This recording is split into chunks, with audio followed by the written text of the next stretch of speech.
So God is all-knowing, all-powerful. He's everywhere. He sees everything.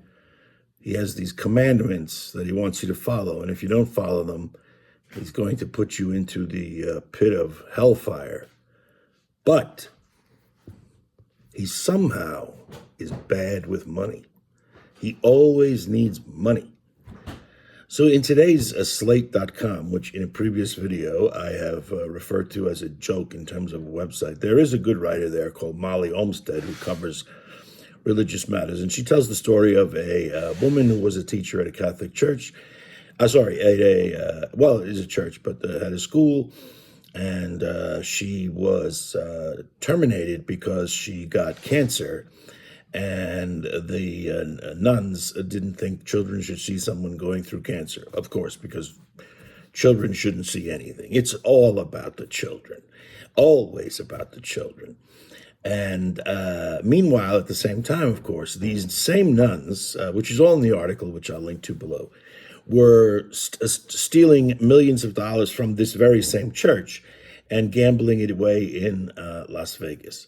So, of course, this woman's case made it all the way to the Supreme Court, and the Supreme Court basically said, well, no, the church says this woman is not a teacher, but a minister, and therefore she can be terminated for any cause whatsoever. Now, do you understand the problem here with not just the Catholic Church, but with churches in general, evangelical Christianity in particular? This is no different than stories of people who can't afford anymore to tithe to their church, and then the church withdraws fellowship, whatever the fuck that even means.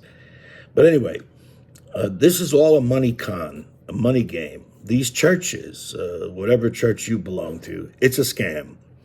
And these people who claim to have authority from God have no authority whatsoever other than their own authority that they vested themselves with by telling you that someone spoke to them and gave them that authority. This story is unbelievably despicable, but it doesn't just reflect on the Catholic Church. If you look at the horrific sexual abuses that took place over the last couple of decades in the South, in the Baptist churches that the report was released a couple of years ago, I urge you to read that report because it will make your stomach turn. And every single one of these cases involves money, people needing to give money, being people told to money is necessary for God to bless you. Churches should not be tax exempt. There should be no religion in government. There must be a solid wall of separation between anything to do with government and religion. Religion poisons everything. Because if you can have people who will say they speak with the authority of some imaginary person, and you have people who believe that, they will do anything they want because they feel that they are vested with some supernatural authority. Now, as Mark Twain said, faith ultimately is a private matter. If you want to believe in some fantasy being, that's your business.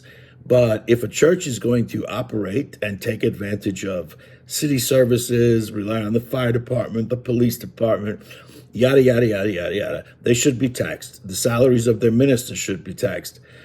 We live in a country where every other person has to be taxed, well, except God. So read this article, and whatever you think you might be doing in your church or whatever, just know that ultimately the only people who run those organizations care about is themselves. They don't care about you.